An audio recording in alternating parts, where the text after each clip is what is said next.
រស់នៅដើម្បីអ្វីបើយើងរស់នៅឧទ្ទិសជីវិតដើម្បីតែលាភសក្ការៈយើងនឹងមានទុក្ខច្រើនមានសេចក្តីចង្អៀតចង្អល់ច្រើនបើរស់នៅដើម្បីតែការគ្រប់គ្រងដើម្បីយុះឋានៈបុណ្យស័ក្តិនឹងមានការហត់នឿយច្រើនបើរស់នៅដើម្បីតែសេចក្តីសរសើរដើម្បីតែការលើកដំកើងយើងនឹងញាប់ញ័រដូចត្រីនៅក្នុងទីដែលមានទឹកតិចបើរស់នៅដើម្បីតែសេចក្តីស្រឡាញ់សែបសោយកាមសុខ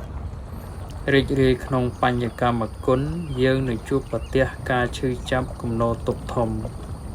ប៉ុន្តែបើយើងរស់នៅដើម្បីថែរក្សាសេចក្តីល្អកសាងចេតិយនៃជីវិតយើងនឹងបានការសប្បាយចិត្តចម្រើនទៅដោយសេចក្តីសុខកើតមកជួបព្រះធម៌កុំឲ្យស្លាប់ទៅទាំង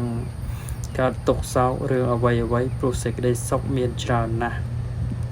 នៅជាមួយនឹងរបស់ងាយទៀតផងសំបីតែខ្យល់ដង្ហើមចេញចូលនៅនឹងចុងច្រមុះខ្លួនឯងក៏បានអហង្សុគតោហោមិ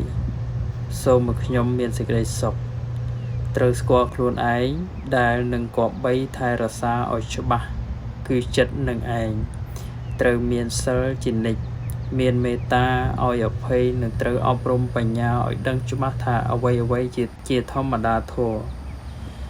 មានរឿងអ្វីដែលនឹងឲ្យសប្បាយនោះមកពីចិត្តទេតើយ៉ាងណាកើតទុកផ្លូវចិត្តក៏យ៉ាងនោះដែរគឺវាមិនមានរឿងអ្វីដែលសម្រាប់ឲ្យកើតទុកស្រាប់នោះឡើយយើងដឹងរឿងកូនចៅតូចវាតែងរត់លេងតាមធម្មតារបស់ក្មេងយើងរមែងមិនប្រកាន់អ្វីទាំងអស់ដូចគ្នាដែរការវឹកហាត់ចិត្តអប់រំបញ្ញាដឹងធម៌ធម្មតានៃជីវិតធម៌ធម្មតានៃលោកដឹងបច្ចតលក្ខណៈដឹងសាមញ្ញលក្ខណៈក៏រមែងមិនប្រកាន់ក្នុងធម៌ទាំងនោះឡើយសម្បត្តិដដែលលៀបខ្វះសន្តោសគ្រប់អបិច្ឆសល់ចិត្តស្ងប់ពិតជីវិតសប្បាយចិត្ត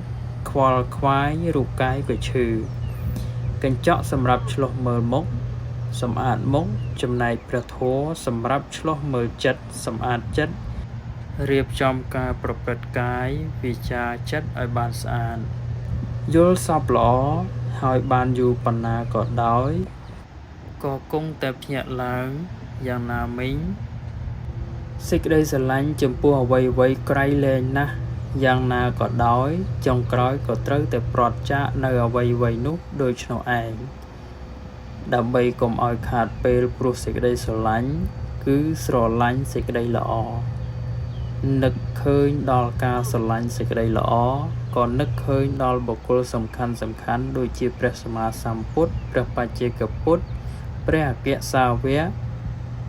ព្រះអគ្គសាវិកាព្រះពុទ្ធមេត្តាព្រះពុទ្ធបិតាកន្សែងសារពិចពុទ្ធឱរសនិងព្រះមហាសាវកជាដើម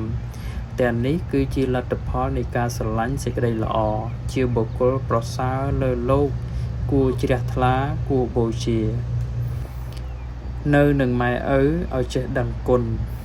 នៅជាមួយបុណ្យឲ្យចេះសន្សំកើតមកមានទុក្ខឲ្យចេះអត់ទ្រាំជួបធម៌ឧត្តមឲ្យចេះប្រតិបត្តិ